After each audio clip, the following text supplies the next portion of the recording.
and welcome to Quays News. I'm Emma Nelson. And I'm Sabrina Ephraim. Here's what's coming up on the programme.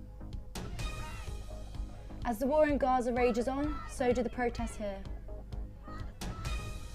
Retail crime is on the rise. We've been looking at the impact this is having on supermarket workers.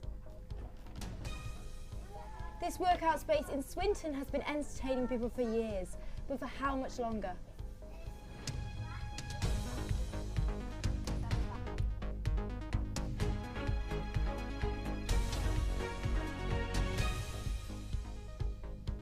First, we go to our top story tonight, which comes from a protest in Liverpool held to show solidarity with Palestinians caught up in the war between Hamas and Israel.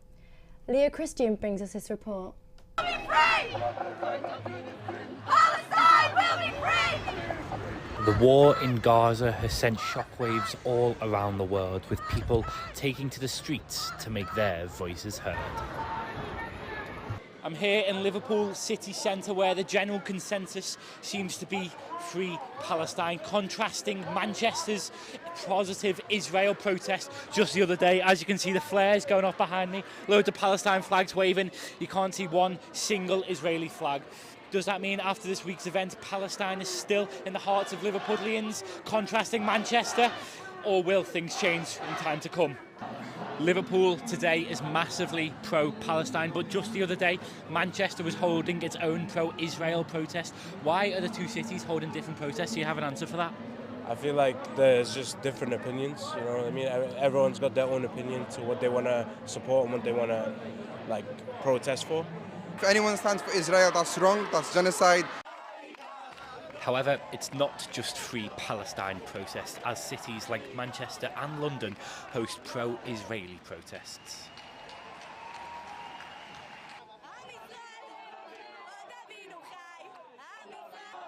It must be said that this is a safe protest. There are no police force, and rightfully so.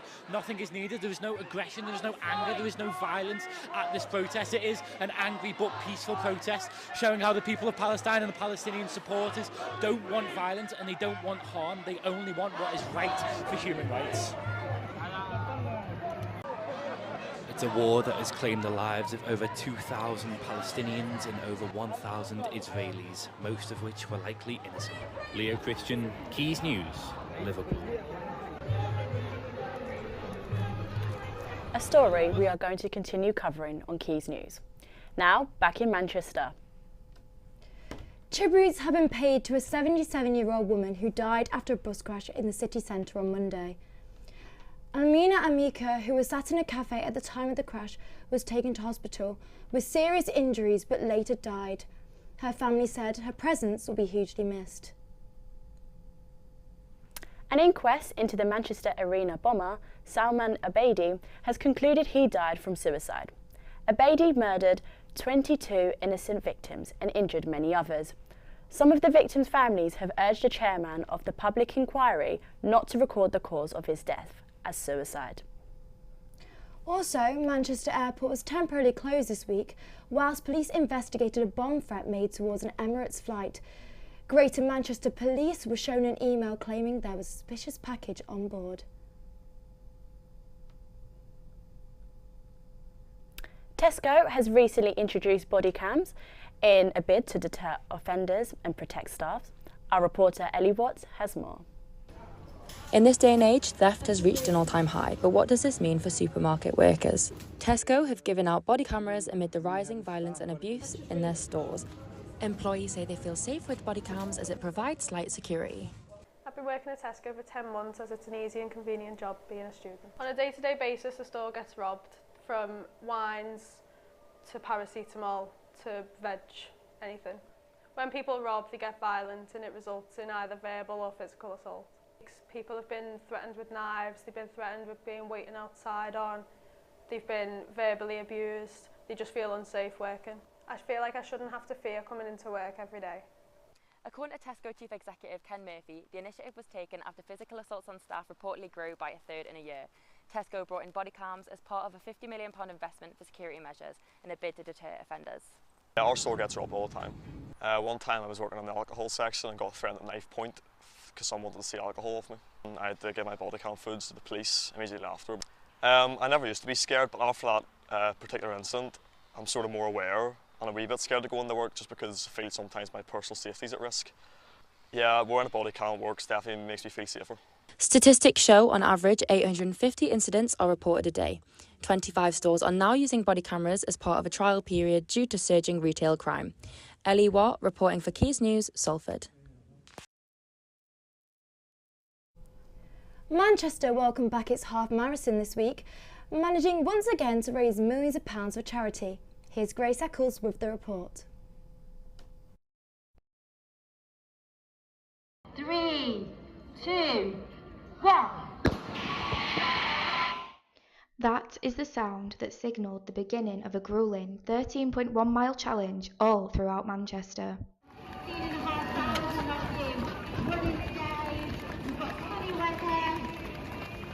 Manchester's annual half marathon is back today on Sunday the 15th of October for its 7th year in a row. Sprinting off, over 16,500 people have raised a total of £3.2 million for charity. The route of the run itself takes you through areas such as Sale, Stratford, Hume and even the city centre. Many people ran for different reasons today, some just for their personal best, but others for charity. So I caught up with one runner with a special story. The whole reason we did the run was because my best friend passed away in March to a brain tumour which was undetected at 18 years old.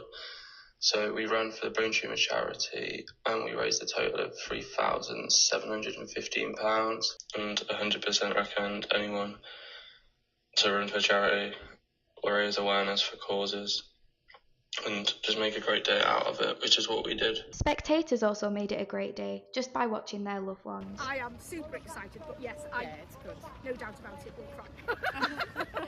It's a great event though, they've done a good job of hosting everything, so well done to Manchester Half for doing it.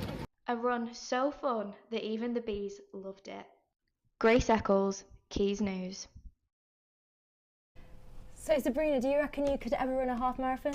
I would love to, especially for a great cause. Why not? Of course. I know, it's my inspiration. It's my inspiration. I've always wanted to, but we'll see. Maybe I need to. Maybe. Festival season is over, but gig season is now well underway. Our music reporter Darcy Jackson takes us through all the latest. Festival favourites Easy Life played their final gigs last week after recently being sued by EasyJet as a result of their band name. The Leicester band have been labelled brand thieves by the company who own EasyJet, and after releasing a statement on the situation, Easy Life have said they feel virtually powerless. Since then, the band have had no choice but to say goodbye to Easy Life, playing 2 shows for the very last time at O2 Academy Leicester and Coco in London, before telling fans, see you later, maybe never. This comes as images of their 2021 UK tour poster came to light, with an image of an EasyJet plane at the top of the poster and their logo replaced with the words Easy Life.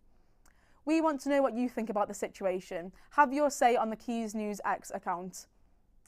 Liam Gallagher has announced his first live show since playing Nebworth last summer.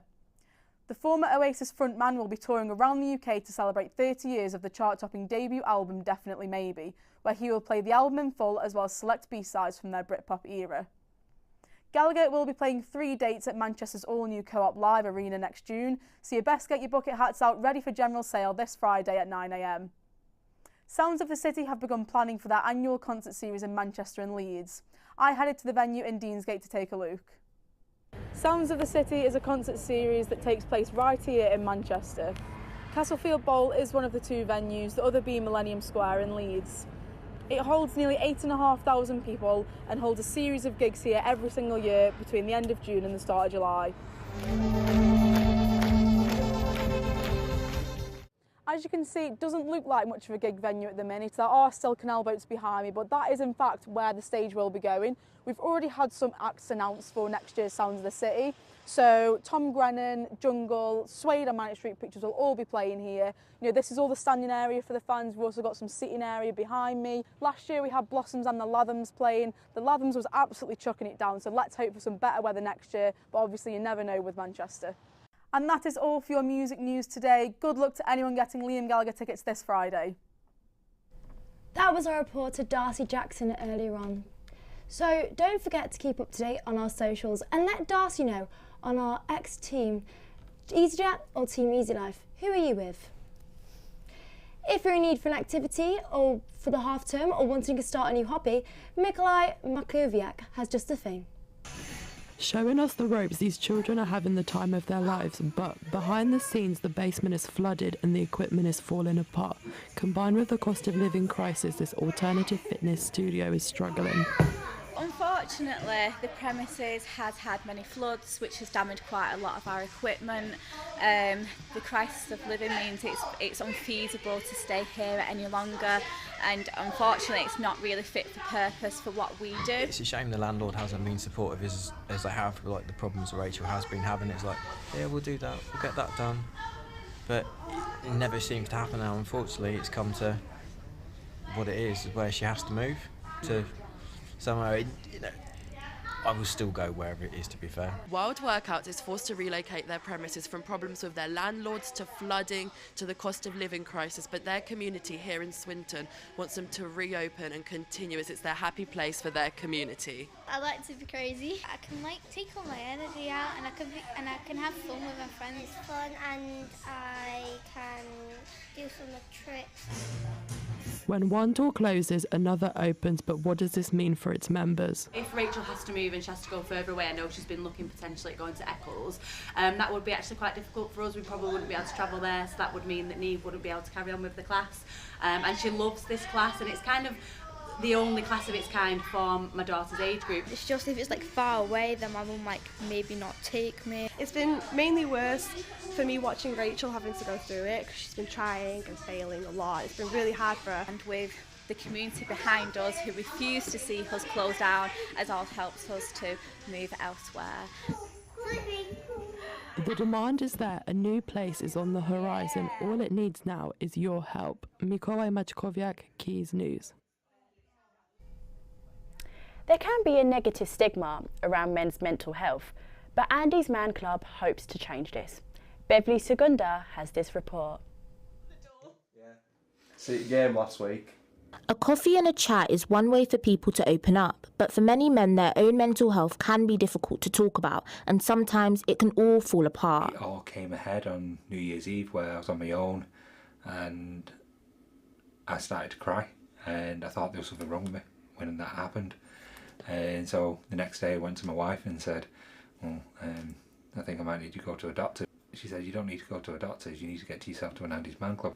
If you saw me 3 years ago, I won't be talking to you now, I won't be saying anything about my life story or anything about myself. I was very closed in. Now it's just given me an avenue to air my story and get more people to talk. We don't want to be existing in 30 years. We want it to be normalised to get men talking, and hopefully we can do that. 75% of deaths by suicide are males, according to Mental Health UK. 52% of men are more concerned about taking time off work, in a study by the Men's Mental Health Forum. With this month being Mental Health Awareness Month, it's important to get Britain talking, and Andy's Man Club have already got the ball rolling, reminding others that it's okay to talk. I went to a session for the first time on my first night in the job.